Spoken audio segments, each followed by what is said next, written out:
Combattre l'innovation peut tuer même le géant. Bonjour à toi, je suis Mohamed Touré. Ici, je te parle de business et de tech. Si cette thématique t'intéresse, alors n'hésite pas à t'abonner à la chaîne et à activer la cloche des notifications. Comme ça, tu seras prévenu quand il y aura une nouvelle vidéo.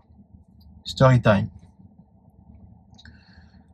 En 1975, il y a une société de production d'appareils photo numériques qu'on appelait Kodak, qui gagnait énormément d'argent avec les pellicules. Donc, il y a un ingénieur de chez Kodak il a eu l'idée de l'appareil photo numérique. Donc, il a inventé un appareil photo numérique, il a présenté ça à sa société, et le management de Kodak a vu cela, ils se sont dit, ah mais c'est super, c'est génial ça, c'est beau, c'est une belle invention. Mais en fait, on va pas adopter cette invention, on va pas du tout la commercialiser parce que nous, on gagne beaucoup d'argent avec les pellicules, c'est extrêmement rentable, on va pas passer au numérique.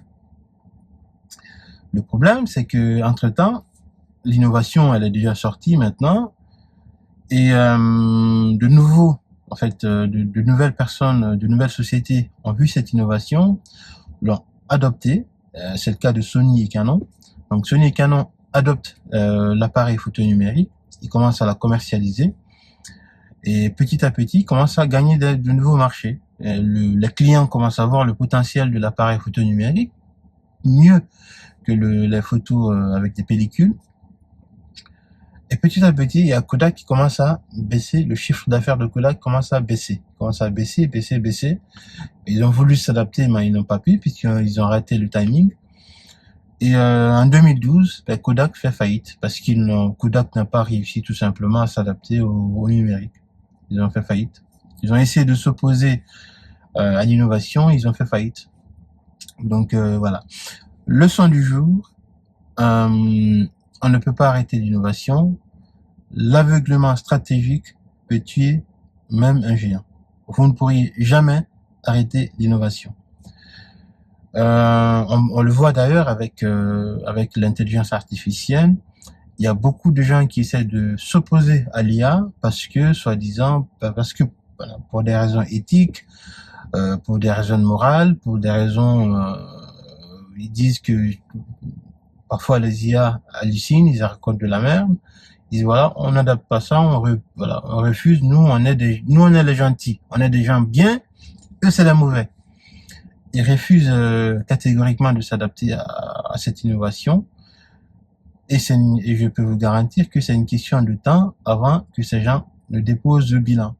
Tous ceux qui vont essayer de s'adapter, de refuser l'innovation, de s'adapter à l'innovation, ils vont déposer le bilan, aussi simplement que ça.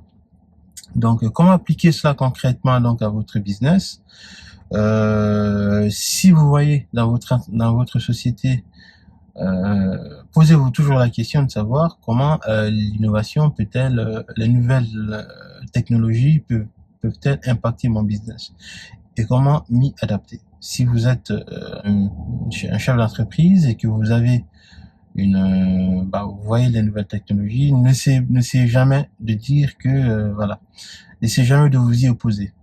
On a vu plein de gens qui sont opposés, par exemple, à l'internet, ils ont déposé le bilan. Les sites de e-commerce ont supplanté le business physique. La plupart aujourd'hui, il y a plein de produits aujourd'hui. La majeure partie des produits que nous achetons aujourd'hui, nous achetons souvent en ligne. Donc, tous ceux qui ont essayé de s'opposer à ça ont simplement déposé le bilan. Voilà.